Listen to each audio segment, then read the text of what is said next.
Hola, muy bienvenidos a este nuevo episodio de Las Voces de la OIT, un podcast en el que exploramos temas clave del mundo del trabajo y las profundas transformaciones que está viviendo. Soy Sonia Álvarez y hoy vamos a hablar sobre la discriminación racial en el trabajo. Hoy en día es cada vez más usual escuchar sobre la importancia de la diversidad y la inclusión y la necesidad de crear un mundo del trabajo más inclusivo. Pero, ¿cómo se refleja esto en los lugares de trabajo? ¿Es el racismo cosa del pasado o persiste pero bajo diversas formas? Impulsados por estas interrogantes, la OIT publicó recientemente el informe El futuro de la diversidad, en el que se analizan los prejuicios y estereotipos que conducen a la discriminación y violencia en el trabajo y las políticas que se pueden adoptar para abordar las desigualdades estructurales. Para profundizar en este interesante tema, hoy conversaremos con Marliane López. Ella es coordinadora del Instituto Simone de Beauvoir de la Universidad Concordia en Montreal, Canadá. Marliane, además, es coautora de uno de los capítulos del informe de OIT que explora la experiencia de mujeres negras en lugares de trabajo feministas. Bienvenida, Marliane, y muchas gracias por estar con nosotros. Muchas gracias por la invitación. Perfecto. Para comenzar, ¿cómo se manifiesta hoy en día la discriminación racial en el mundo del trabajo? ¿Cómo podemos reconocerla? Pues como una persona negra, pues yo siempre he podido identificar microagresiones, agresiones en el trabajo que son de base racial, es algo que no es nuevo. Y yo pues he tenido la oportunidad de vivir en Estados Unidos, en el Caribe y también en Norteamérica. Aunque se puede manifestar de diferentes maneras, siempre ha sido algo que he tenido que enfrentar como persona en el mundo laboral. En el capítulo que desarrollaste para el informe, El futuro de la diversidad, te centras en las vivencias de las mujeres negras en lugares de trabajo feministas y también abordas el tema de la violencia en el lugar de trabajo. Esto incluye las llamadas microagresiones. ¿Puedes explicarnos de qué se trata este concepto en particular? Sí, se llaman microagresiones porque son vistas como acciones que son repetidas, pero banalizadas, que son normalizadas, son vistas como no agresiones muy grandes. Entonces, como se normalizan, se reproducen una y otra vez y pueden ser, por ejemplo, para una mujer negra, comentarios sobre su apariencia, su pelo, o muchas veces para las mujeres negras han tenido que enfrentar microagresiones en términos de que se le han dicho que su pelo natural no es profesional, por ejemplo, o también otros prejuicios que han surgido y se han vehiculado en el mundo laboral sobre lo que es ser profesional y cómo ciertas comunidades o identidades no caben en esa idea de quién es una persona profesional. Claro, como mencionas, muchas veces son comentarios, muchas veces al pasar o directamente a la persona o comentarios con otros. ¿Serían entonces estos prejuicios inconscientes en muchas de las personas o son acciones deliberadas más bien? Yo pienso que eso depende de cada contexto. Pueden ser acciones deliberadas, pero también pueden ser en el inconsciente. O sea, racismo es una cosa con el cual hemos tenido que lidiar desde hace mucho tiempo y eso no desaparece.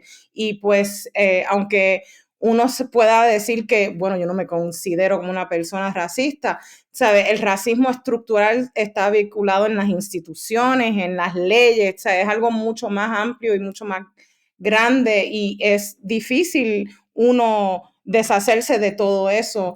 Y cuando hablamos de microagresiones, yo di el ejemplo del pelo, pero hay muchos ejemplos y tienen un impacto muy grande sobre la persona. Pueden tener un impacto físico, emocional, porque son acciones que son repetidas y no solo son repetidas, sino que son normalizadas. Es muy difícil denunciar porque cuando hablamos de hostigamiento o laboral, muchas veces pensamos en hostigamiento psicológico, pero no pensamos en hostigamiento racial. Y yo pienso que hay mucho trabajo que se necesita hacer para entender cómo esto se manifiesta en el medio laboral, pero o sea, hay muchos ejemplos de cómo las personas racializadas viven estas experiencias y el hecho otro ejemplo que es más estructural es el hecho de que no están representadas en los espacios donde se toman las decisiones, en los espacios de poder. Y eso es otra cosa que también abordamos en el capítulo. Claro, tú mencionabas el tema de los impactos, que entiendo que también estudiaron. ¿Cuáles serían los principales impactos de estas microagresiones en las personas? Bueno, tiene un impacto muy grande en la salud mental y en la salud física, porque uno tener que vivir agresiones día tras día y no tener un espacio para denunciar estas agresiones, para recibir apoyo, eso tiene un impacto y hay, o sea, lo que nosotros vimos haciendo entrevistas a mujeres negras en el caso de nuestro capítulo, es que las mujeres son muy resilientes y pues buscan estrategias para poder manejar estas agresiones y hay personas que pues buscan ayuda profesional de un psicólogo, otras espiritual, a través de la fe, otras haciendo ejercicio. O sea, hay muchas estrategias para poder lidiar con estas agresiones, pero sí, yo pienso que es necesario hacer más investigaciones sobre el impacto que tiene el racismo, sea estructural o individual sobre las personas racializadas. Claro, ¿cuál crees tú que son los principales estereotipos que prevalecen? Tú me mencionas, bueno, el capítulo en particular es sobre mujeres negras, pero también además tu experiencia, como me comentabas al inicio, como latina trabajando en Estados Unidos o con el mundo angloparlante también. ¿Cuáles serían estos estereotipos que prevalecen, que tal vez no están tan visibilizados como antes, pero que persisten? Pues yo soy una mujer negra que viene de Latinoamérica, del Caribe más precisamente. Y pues para mí, tengo que decir, no sé cuál habrá sido mi experiencia como mujer latina, porque cuando una persona me ve, no ve una mujer latina por los estereotipos que existen en términos de la latinidad. Muchas veces las personas negras no son vistas o aceptada en lo que es el concepto de la latinidad. Así que yo siempre preciso que mis experiencias han sido muy particularmente como mujer negra. Y han sido experiencias que he tenido en América Latina y que he tenido en Norteamérica. Pero en términos de mi identidad como mujer latina, pues el acento. Aquí, al tener un acento, cuando yo, por ejemplo, hablo en francés, pues sí trae discriminación, porque la gente piensa que porque tú tengas un acento, pues eso te hace menos capaz. Pero como digo, en términos de mi identidad como mujer negra, es una experiencia que yo he vivido toda mi vida, aunque o sea, he vivido en Latinoamérica y he vivido en Norteamérica. En Latinoamérica hay mucha discriminación racial y desgraciadamente no hay suficientes plataformas. Ahora sí, yo he visto que hay muchas personas militando y haciendo un activismo muy importante para esclarecer las dinámicas raciales en Latinoamérica, pero todavía hace falta mucho trabajo para hablar sobre la discriminación racial en Latinoamérica. Y es algo que muchas veces pensamos cuando pensamos de racismo, pensamos que eso es un problema que es en Estados Unidos y que no es algo que sea propio a la América Latina y es una cosa que que no es verdad, es un mito y hay que en verdad hacer mucho trabajo para traer a luz las experiencias de personas negras y afrodescendientes, no solo en el mundo laboral, sino en las sociedades latinoamericanas. Claro, además siempre hay una sensación de que también está mucho más instaurado en el discurso de que queremos lugares de trabajo más inclusivos, más diversos. O sea, da una sensación, al menos de repente una falsa sensación de que sí se ha avanzado en esa materia, pero tal vez la situación es distinta, pero persiste, ¿no? O sea, hay un discurso público de muchas personas decir yo no soy racista, porque tal vez está mal visto decir lo contrario, pero en la práctica, en los lugares de trabajo, esta situación persiste o la ves como distinta solo en términos de discurso muchas veces? Pues yo pienso que en un momento dado tuvimos la oportunidad de abordar el racismo en el medio laboral y en vez de abordarlo ahora tenemos todo un discurso en términos de diversidad e inclusión. Y pues yo tengo una incomodidad con ese discurso porque yo pienso que es muy necesario hablar de antirracismo. Tenemos que bregar, tenemos que lidiar con el racismo estructural. No es solamente contratando a personas de la diversidad que nosotros llamamos, que sea la diversidad racial, en términos de sexualidad, en términos de capacidad. No, hay una importancia también de hacer un trabajo de antiopresión, porque o sea, lo que yo he visto y la experiencia a través de nuestras investigaciones es que las organizaciones se abren a la diversidad, sobre todo a la diversidad y a la supuesta inclusión, y contratan a personas o sea, que son personas racializadas o con una identidad de orientación sexual diferente y quieren construir organizaciones que son basadas sobre la diversidad, pero no hacen ningún trabajo de antirracismo, no hacen ningún trabajo de antiopresión, y las personas que contratan viven microagresiones, viven agresiones y violencias en el medio laboral, y tú ves cómo las personas no duran, son contratadas, duran un poco, se van de la organización por diferentes razones, y esas son cosas que nosotros hemos investigado, cómo muchas veces las personas son contratadas pero no duran en la organización porque no hay un trabajo de fondo que se hace para para atacar el racismo en el medio laboral, para atacar la discriminación en el medio laboral. Entonces yo pienso que es muy importante establecer que hablar solamente de diversidad, solamente de inclusión no es suficiente si queremos un medio laboral antirracista, un medio laboral que sea de verdad inclusivo. Ahí me diste el paso perfecto para mi siguiente pregunta, porque era justamente qué medidas se pueden adoptar, pero a nivel de empresarios, de organizaciones, primero para hacer frente a estos prejuicios que conversábamos y también promover estos lugares de trabajo realmente inclusivos, o sea, no solo diversos, sino que también realmente inclusivos.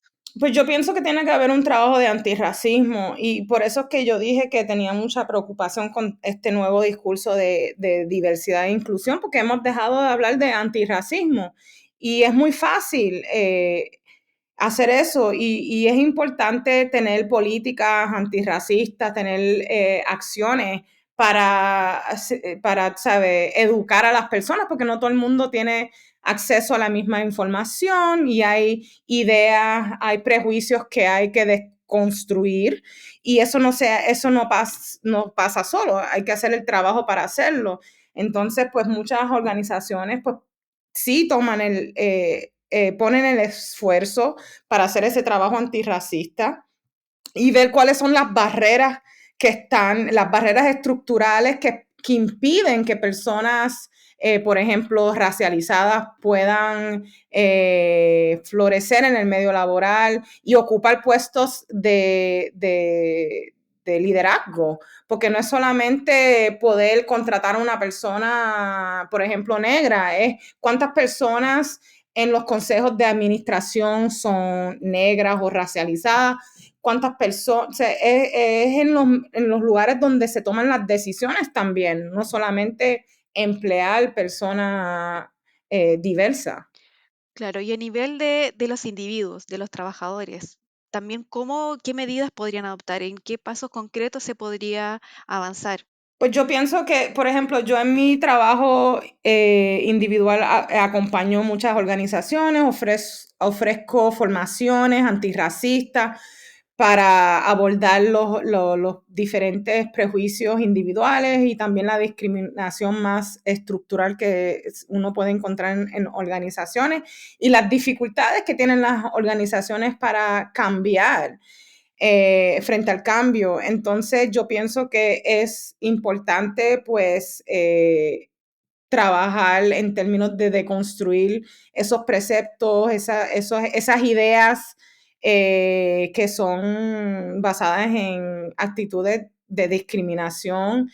Es importante formar a las personas pero también es importante responsabilizar también a los individuos en el ámbito laboral, porque muchas veces esto es normalizado, estos comportamientos son normalizados y muchas veces las personas que sufren de microagresiones no se sienten suficientemente seguros de poder denunciar una agresión porque piensan que al final ellos son los que van a pagar las consecuencias.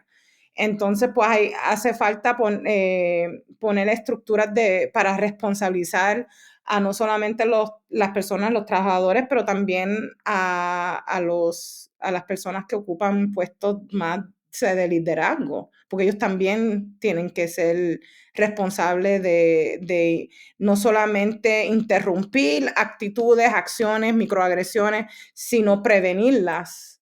Claro, que vaya de una cultura más allá de un caso particular, sino que también que sea parte, por ejemplo, de la empresa, de la Sí, esto estructura de la es empresa, ¿no? algo Claro. como sistémico, estructural. Tenemos que entender que no es una cosa que solamente se puede abordar de manera individual y debería ser tratado como un asunto de derecho humano. O sea, debería ser un derecho humano poder trabajar una situación donde uno esté protegido de discriminación racial. Eso debería ser un derecho humano y deberíamos tratarlo como un derecho humano y debería haber políticas que protegen a los trabajadores racializados. Bueno, llegando ya casi al final de nuestra conversación, y tú, como me mencionabas, tienes este trabajo directo con organizaciones que están abordando este tema, que están en el día a día de lo que está pasando en los lugares de trabajo en torno a este tema.